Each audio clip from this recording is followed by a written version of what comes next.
Actually, in a lot of these cases, crime does not pay. We find a lot of sites where these hoodlums and criminals and showgirls are just murdered. Sometimes in a hotel, sometimes in their apartment, sometimes right out on the street, like Beansy Rosenthal in front of that Metropole Hotel on West 43rd Street, right off Broadway, right off Times Square Was it more itself. violent then than it is now? Well,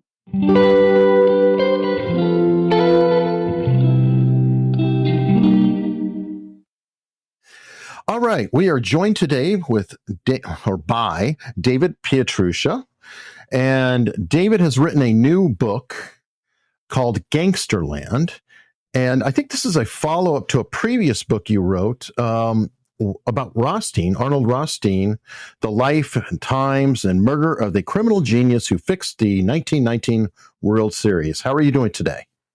I'm doing fine. Now, what made you follow up on the original Arnold Rothstein book now? Oh, I was dragged into it by fate. I had not planned to do it. I mean, it had been 20 years since the Rothstein book, and it seemed like a fairly as complete as we can get in this age of more and more research being available.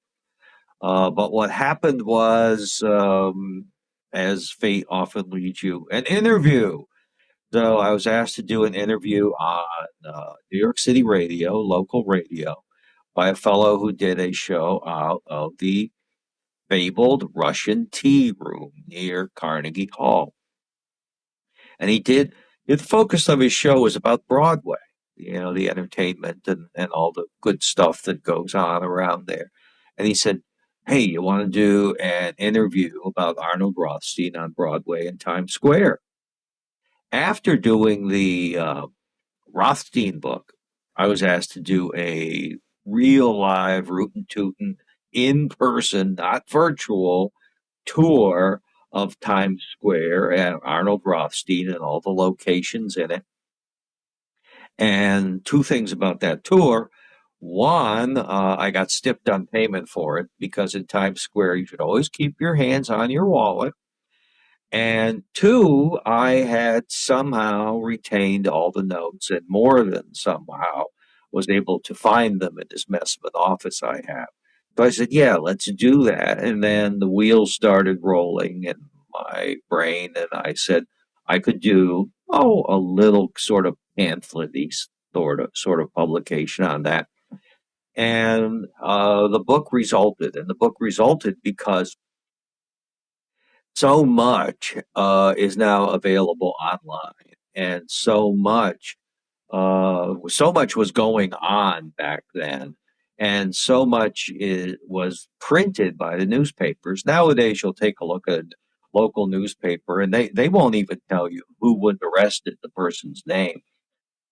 And back then, they would, and they tell you not only the street and not only the street number, they might even tell you the apartment.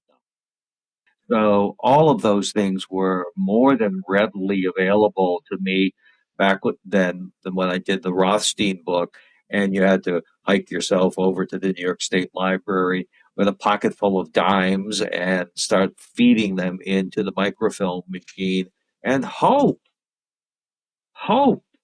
pray that you would find what you were looking for, or something that even if it wasn't what you were looking for, that it might be useful to you. And now so many things are searchable.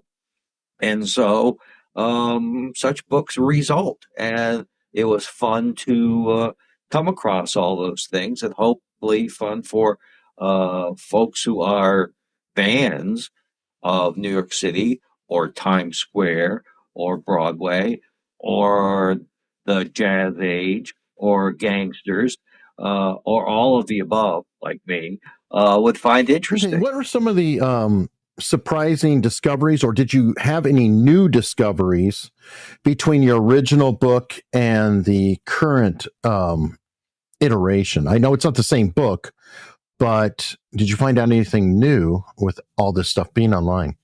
Yeah. Oh, all kinds of things. all kinds of things.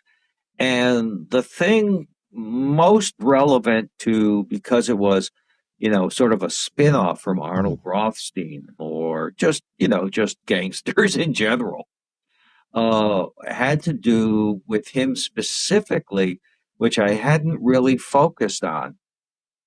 And we knew that he was a big loan shark and gambler, and the fellow who bankrolled the 1919 World Series, and labor racketeering and drug smuggling and bootlegging and rum running and all those good things.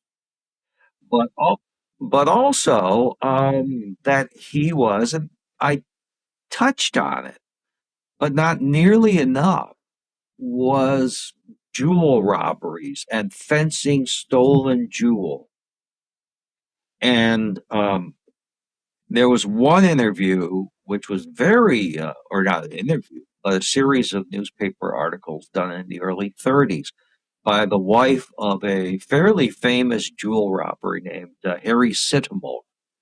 And Sitamore's wife was saying that at some point in his career, which was not yet over at that point, although he was temporarily, shall we say, detained, that he had stolen $10 million worth of jewels, $10 million back then, and that he had fenced $1 million of these hot rocks through Arnold Rothstein. Hmm. And she contended that uh, Rothstein's income derived primarily not so much from gambling, but from being a fence of these things. And you see in the locations that I was able to come up with, and which I was aware of in some cases, um, that the robberies involve properties and insurance policies that were owned or issued by Arnold Rothstein. Okay. So it's like, gee, how would anyone have known that this showgirl would have had so much in jewelry, and then she's chloroformed and dead? So you would see, oh, the movie The Naked City in 1948, a real pioneering movie about shooting on locations in the city. That the case seems strangely familiar to one of these murders involving the showgirls. In the early 30s, in the pre-code era, you see these films dealing with plot lines of stolen jewels all the time. And you think, well, is this some sort of worn out, even then made up plot line, sort of like superheroes today? And it's like, no, these things were happening all the time. And you'd often see the hauls involving hundreds of thousands of dollars worth of jewel, and it was a rough time. And that Arnold Rothstein would be involved as one of the primary fences in doing this.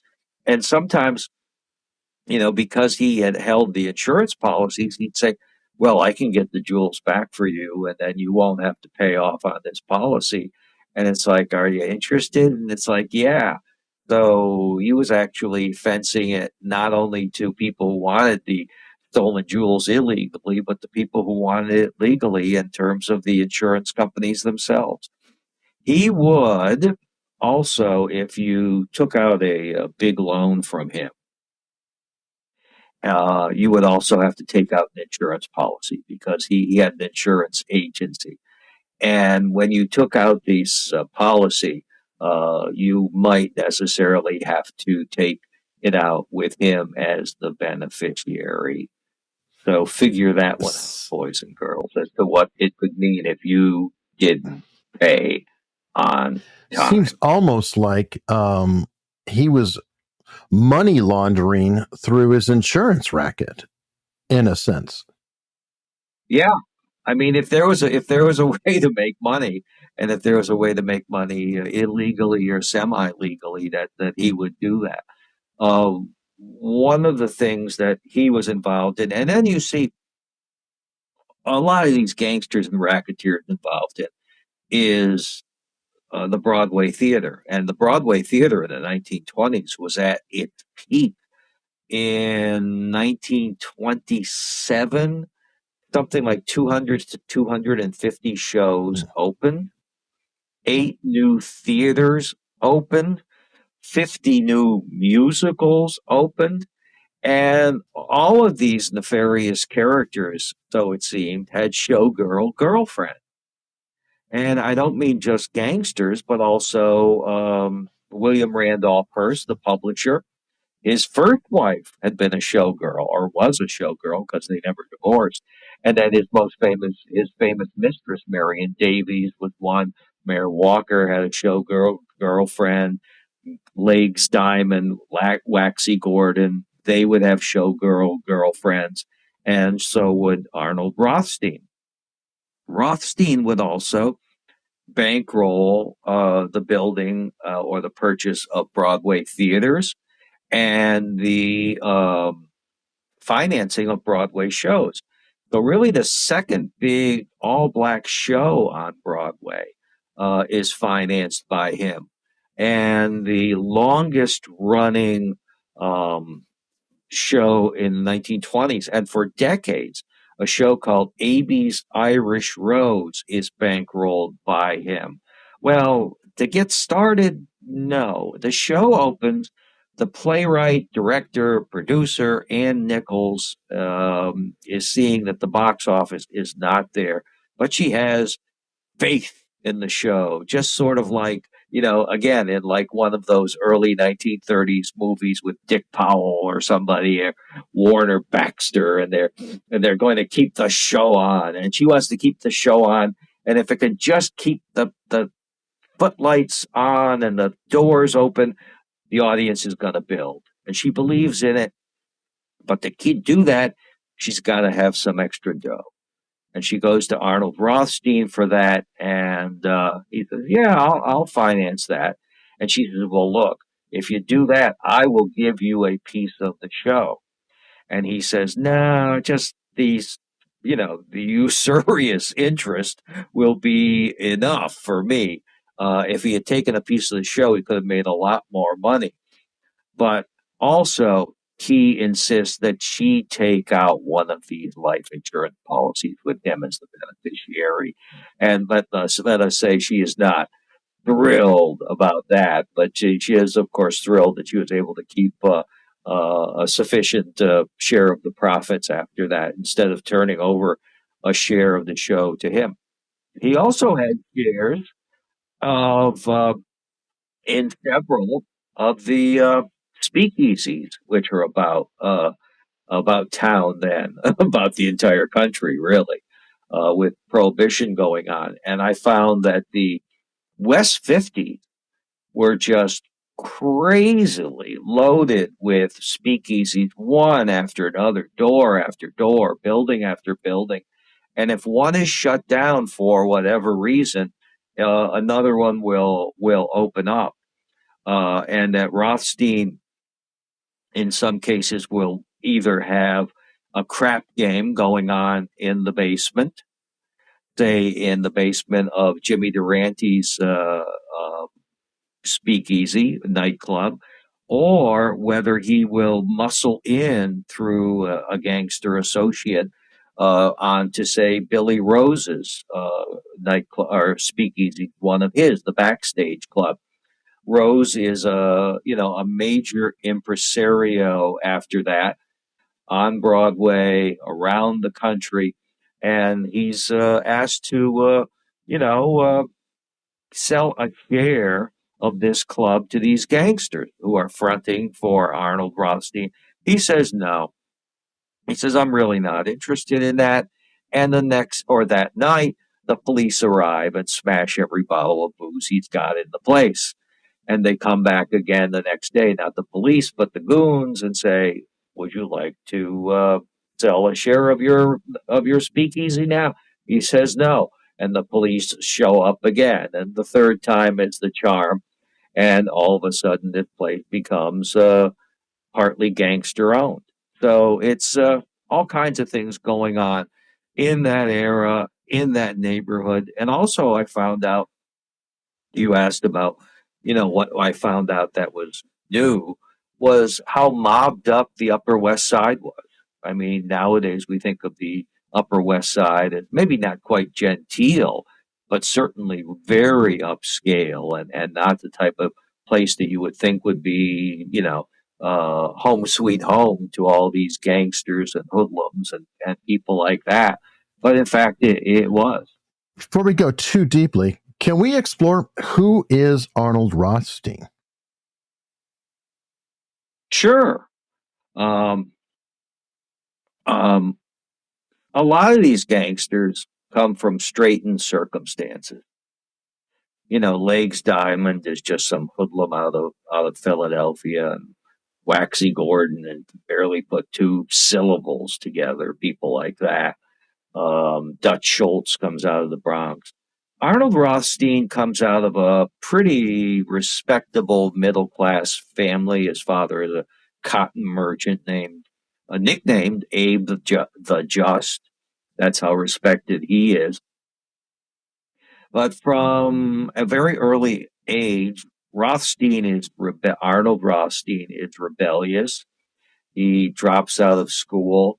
He's very good at numbers. I mean, mathematics, and that leads into gambling. I think you find that a lot of gamblers are very adept mathematically, and so he drifts into gambling. Is backed by some of the politicians because you need the politicians and the police uh, in those days, and this precedes the 1920s. The 1920s and all this gangsterism just doesn't start on the first day of Prohibition. These guys have been, roughing people up and saying, you wouldn't want anything bad to happen to your push cart for a while before this. But with Prohibition, they're ready to go and do go. But he has a gambling house which is backed by the politicians and protected by the police in the 19 teens, the early teens, on West 46th Street. And this enables him to get what is called the big bankroll. That was one of his nicknames and a name of the title of a biography of him published in 59. But these gambling houses are going to go out of business around 1912, the open ones in the city, because a rival gang gambler is murdered because he refuses to pay off to the cops. He thinks he's being taken down too much, and he thinks he's got more protection from the politicians than he really does. He is murdered on West 43rd Street, not Rothstein, but this other gambler, a guy named Beansy Rosenthal.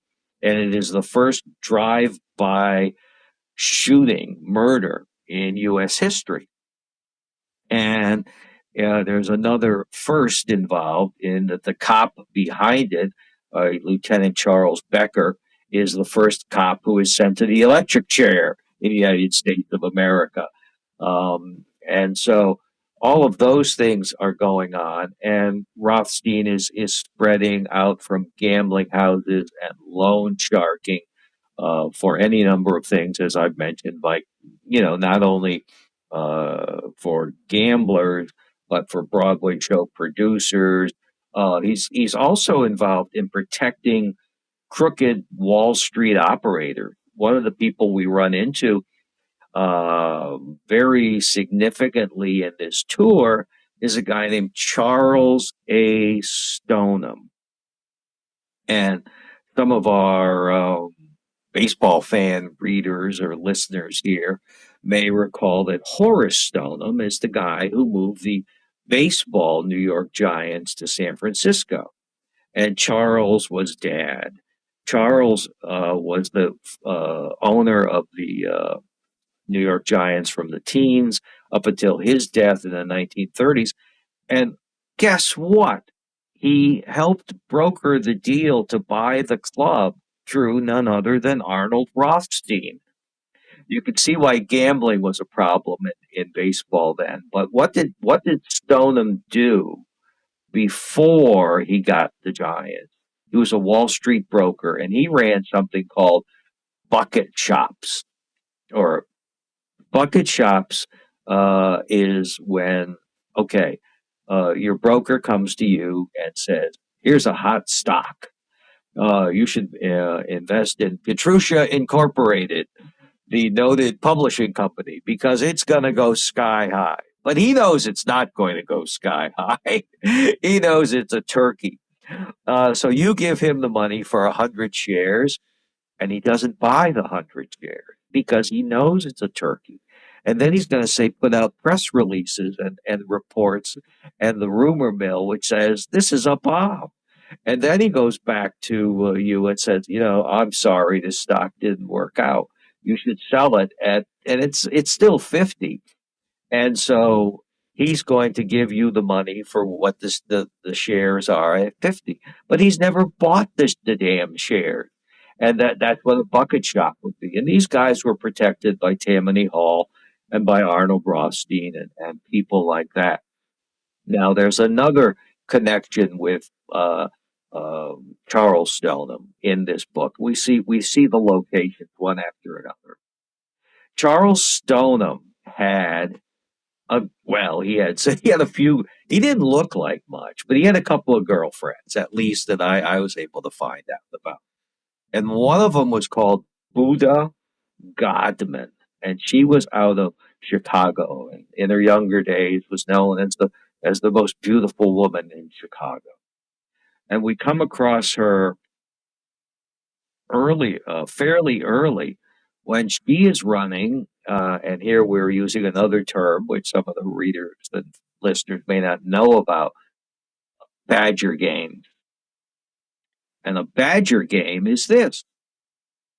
You are probably in a hotel room with a young lady like Buddha Godman, and all of a sudden, police burst in, or maybe detectives burst in, and they say, "What are you doing with this woman?" And well, you don't really have a good explanation for that, because you've probably been accosted at just the right moment. And so it turns out that these guys are not police officers. They are not detectives. And this is just a blackmailing scheme. So she was involved in one of these at the Ansonia Hotel, which is at 72nd and Broadway. They tried to shake down a guy from Chicago, which had the added benefit of when you transport a woman, to this day, I believe it's still on the books, across state lines for immoral purposes. I guess we would call it, nowadays, we wouldn't say for immoral purposes, but we might say human trafficking. Okay. That was a federal offense. And so you faced a lot of difficulties when these alleged detectives burst in. So she was in back Wasn't that of what that. burned Joe Jackson? Was that transporting across the state lines? No. You're thinking of Johnson, the yes. prize fighter, the black prize Isn't that fighter. what they got him with? And Jack Johnson, not Shoeless Joe right, sorry. Jackson. We're transposing the syllables with those names. I've never thought of that before. It's like, holy cow. Anyway, the Mann Act, which was designed to crack down on such things, was passed around 1930, and then they nailed Johnson, not Jackson, for that. And but the guy from Chicago decided not to pay. He said, "Fine, I don't care what happens to my reputation. I am not going to pay you people off." Buddha Godman is an all-around bad person, and later on, she is involved in at least one of these jewel robbery schemes. And then she is dealing with, and we have all the addresses for these things. She is involved in trying to fence the stolen jewels. Okay, so we see these threads keep going around and with different people and different um, operations. She tries to fence it with a fence known as Rothstein, but it's not Arnold Rothstein. It's a guy who is posing as someone named Rothstein out of Chicago or Philadelphia, I think. But he's actually a cop. Her plan in fencing it through this cop was that then she was going to make love to him, distract him, and instead of handing over a bag of jewels, hand over a bag of paste jewels and such. So the cheating was continuing.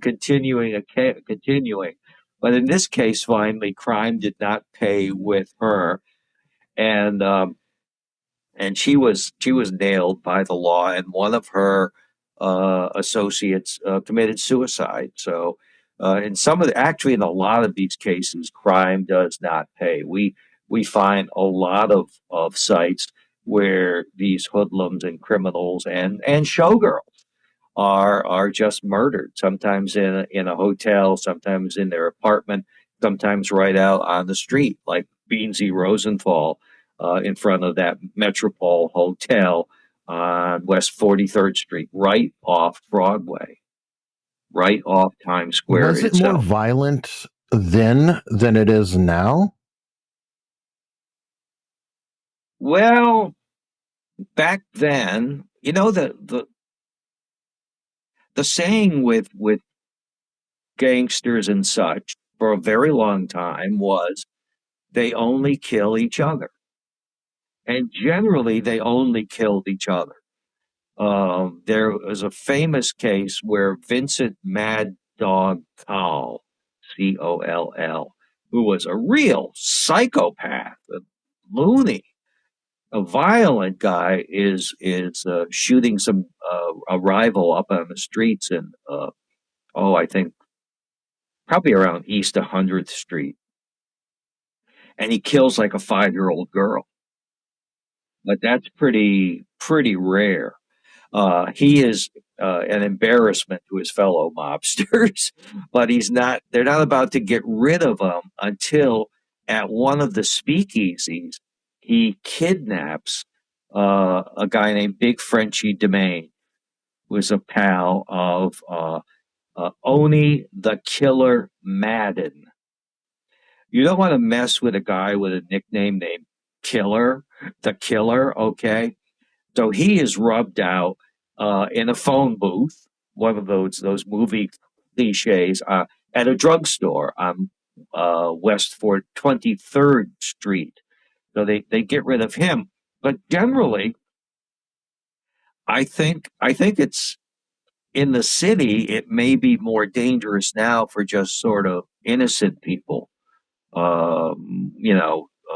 With people being pushed in front of subway trains or hit over the head as they're walking for no good reason, right? Because there are too many violent and or deranged people walking around who are not necessarily gangsters, but dangerous folks. But if you were a gangster, it was very, very difficult and very, very violent. You have an organization which really gets up and running in the 1930s called Murder Incorporated, which pretty much was Murder Incorporated. And, if you needed somebody rubbed out, and they rubbed out thousands of people, you just hired them and a contract would be put out on them. Again, multiple sites of things happening over the years. Arnold Rothstein is murdered at the Park Central Hotel near Carnegie Hall in 1928. And then in 1957, I believe, Albert A. Anastasia, who is the head of Murder Incorporated, is murdered on the first floor bar. So did Rothstein establish Murder Incorporated. I know he was tied in with Meyer Lansky and what is it, like five people, Bugsy Siegel.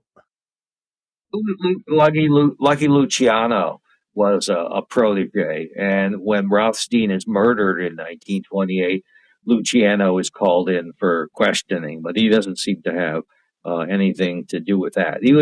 Rothstein was also very heavily involved with Legs Diamond and also uh, negotiating truces, or you slice up the territory. It's like you got the north side and I got the west end. And, be like between Dutch Schultz and Oni Madden, people like that. Uh, but no, he's not involved in Murder Incorporated. At the end of his life, he is involved in something probably as bad or worse. He's setting up the international drug trade. And when he's murdered after he fails to pay a $300,000 gambling debt. It's probably an accident what happens because, if someone owes you $300,000, it's very difficult to collect from a dead man, okay, or from his estate because there's nothing in writing. Um, but he is involved in setting up the international drug trade, and there are raids in the millions of dollars that follow his death when these things become better known to the authorities. But no, he's not involved in Murder Was his Incorporated. death tied in with a world famous con person at the time? Tennessee something or another? Titanic Thompson, yes. who is from Arkansas, but he is a great character who really deserves. There was a book which came out on him a few years ago, and probably deserves a movie treatment. That sort of a guy. In we talk about these times as being Runyon-esque. Damon Runyon was an author, and he wrote all these short stories about these them and those guys, the guys with the chalk striped suits and the big hats, and hanging around the bookie joints and the floating crap game. You know, it's the oldest established permanent floating crap game in New York from Guys and Dolls. That's Guys and Dolls. And the character of Sky Masterson, played in the movie by Marlon Brando, is based on Titanic Thompson, who not only was a great card player, but was a great golfing gambler. Okay, if I don't know if there's a Hall of Fame for gambling golfers, but he'd be the first inductee. And in that same movie, the Frank Sinatra uh, uh, character, Nathan Detroit, that is based on Arnold Rothstein. I mean, it's all roughly. I mean, don't look for any great factual basis or narrative in the movie, but I mean, that's that world. Wow, that is fascinating. So, what inspired you to write about the Jazz Age? I've always been fascinated by the 1920s. The music, the fashions, the prosperity, the era of wonderful nonsense, as they say. Art Deco. Just Art Deco, sure, the whole package. I mean, even the automobiles look better. These are works of art. They're not like it's like try to find your car in the Walmart parking lot today. It's like they all look alike. But back then, I mean, an art form really. Except once you got past all those boring Fords, but the Dutch Bearcats and the Packards and the all of those things. So I just was always fascinated and in love with that era. Things just seemed to be working on all cylinders that way. And I was previous to doing the Rothstein book, I had been doing books on baseball. And so people would say, "Oh, you did the Rothstein book because you wanted to write about the World Series and all that, the fixing of the World Series." And the answer to that was actually, no, I did not. What I wanted to do was a book on New York City in the 1920s. I live upstate and for many decades was constantly in the city, either on business or for pleasure or just because I could not escape the lure of the big apple. Even in the bad old days of, the 1970s and when the city was very, very bad. Was a If you want to if you want to see what I'm talking about, watch the movie Death Wish with Charles Bronson. Okay, not a good time, but I loved That the was city even then. during the time of Ford to New York, drop dead. It sure was, and the city was just about dead anyway, and the city was dead broke. So you had to be careful. I think, well, to this day, if I'm in any sort of urban atmosphere and I'm turning a corner, I turn a corner with a wide berth because you never knew who was in back of around that corner. Okay, Interesting. so it was a tough time, and Times Square was a total dump at that point. But as with warts and all, I love the city. So I had to figure out what part of New York City in the 20s would I write about, and I came across in a library book sale for $1 a biography of Mayor Walker, the Tammany mayor, Democrat mayor who had to leave because of scandals in the early 30s, forced out uh, at the end of the day by Governor Franklin Roosevelt.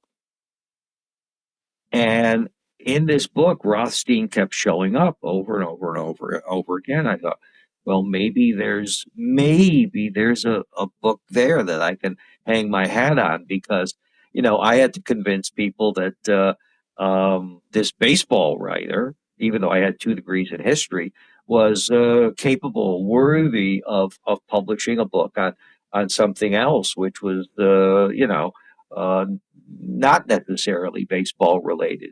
So this was a bridge to writing about something else. And Rothstein has sort of has tailed me on these New York City streets now for 2 decades. Not only with this book, but because we've seen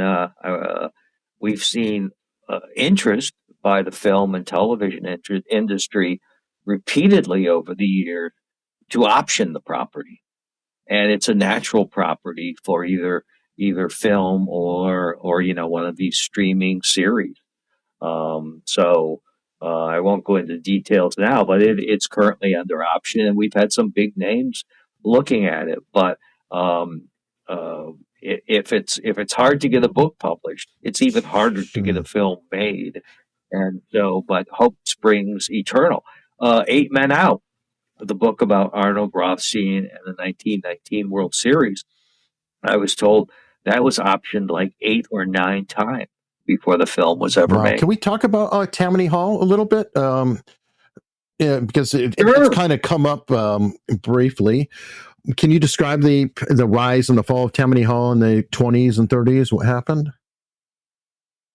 Yeah, well, it's an old it's one of our old it was one of our oldest political institutions, period. It's founded by Aaron Burr. I mean, that's going, and that tells you it's not going to end well. Something's gonna it's not going to be quite respectable.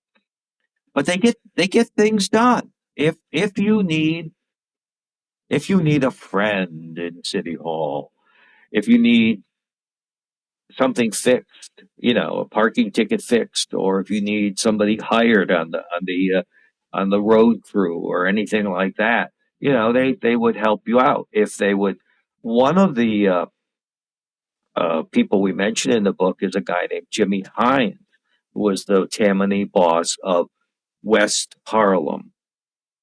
And Hines would throw like a party for people once a year in Central Park, just off his district, with tens of like 20,000 people would attend.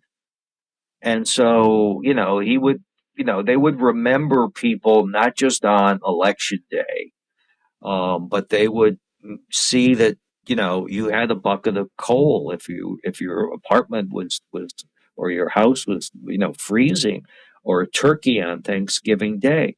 Now, of course, there was, so shall we say, a surcharge in their generosity, and a lot of the money stuck to their fingers. And in the 1920s, they were it was the best of times and the worst of times for Tammany Hall.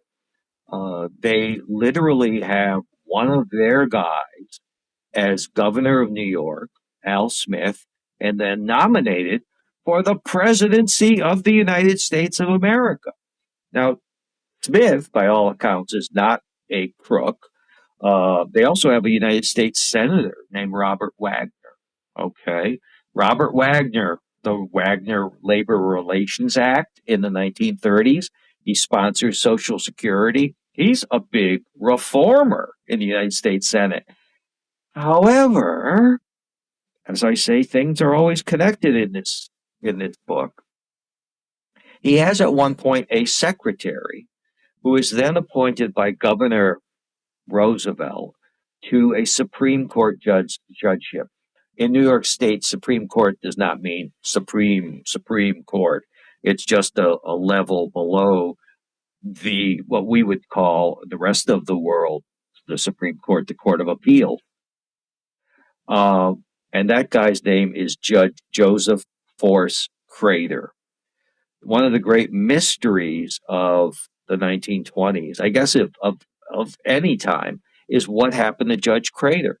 It appears that he was a big crook.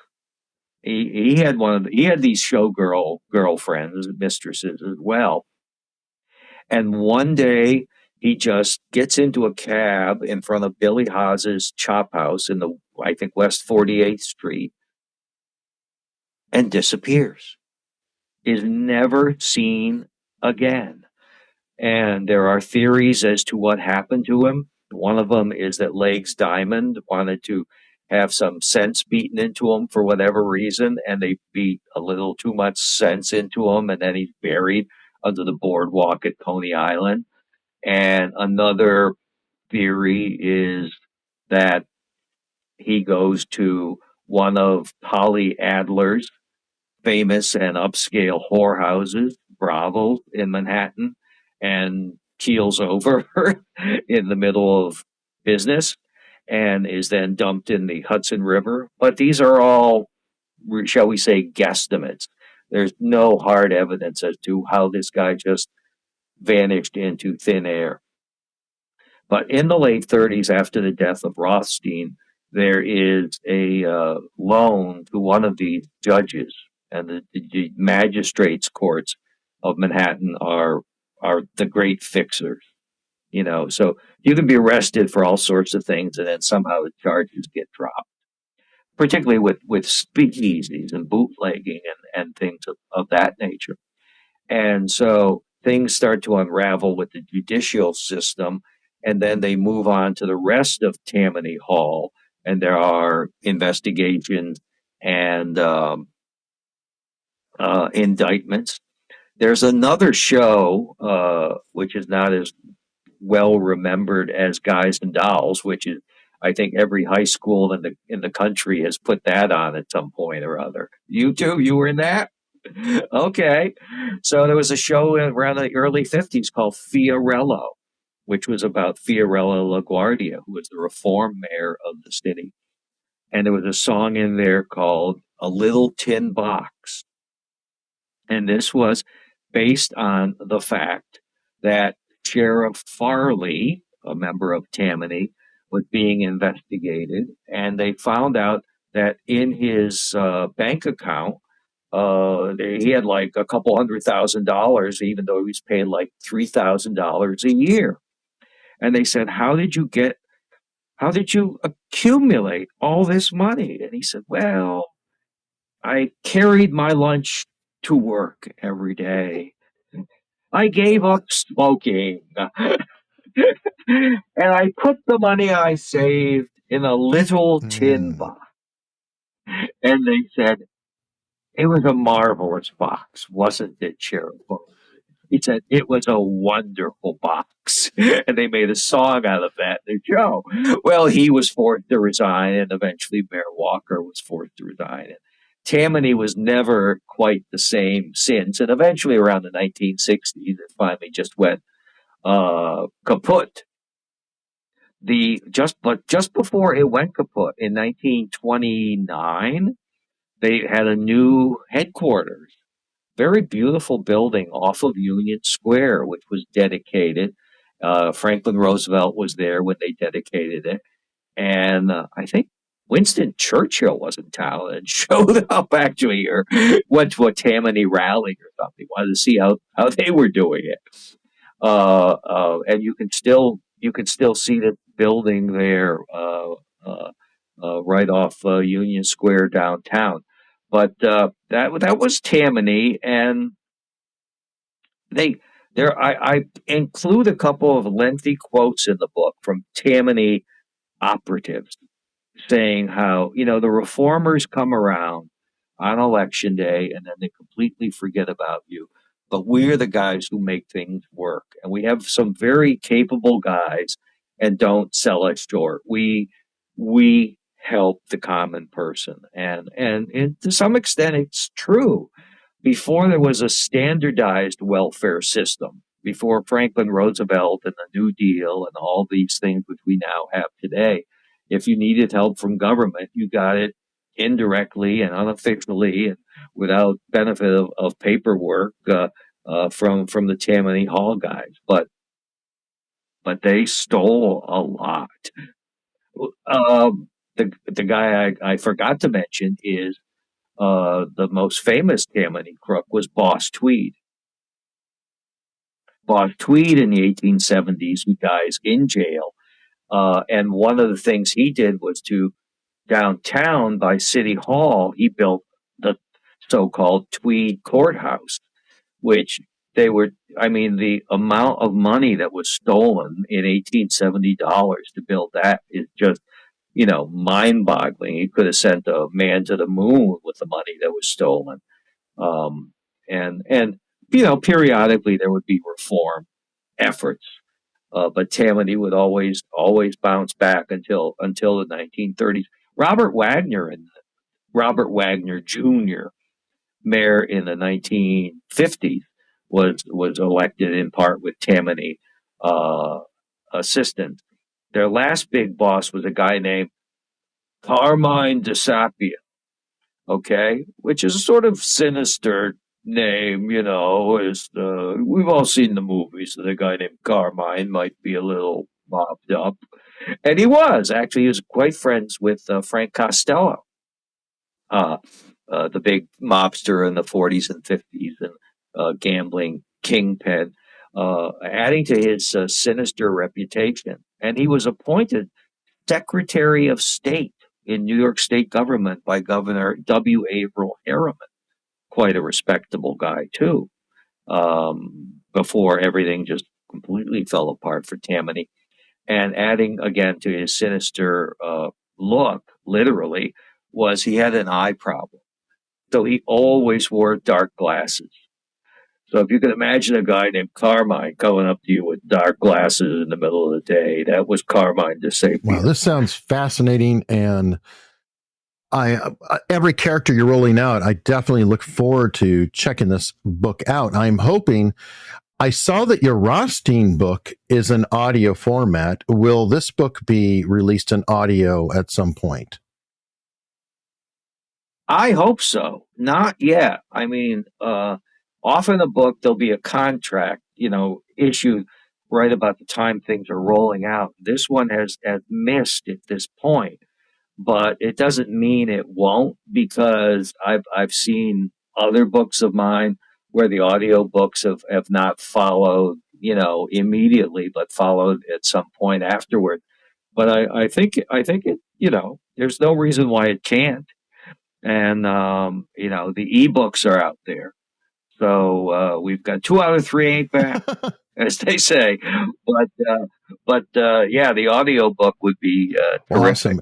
Well, David, thank you so much for sharing the story. And I'll definitely have a link to the book in the description so people can check it out. It'll be an Amazon link. And if there's an audiobook, it'll show up there down the road as well. So thank you very much. And I hope to chat again.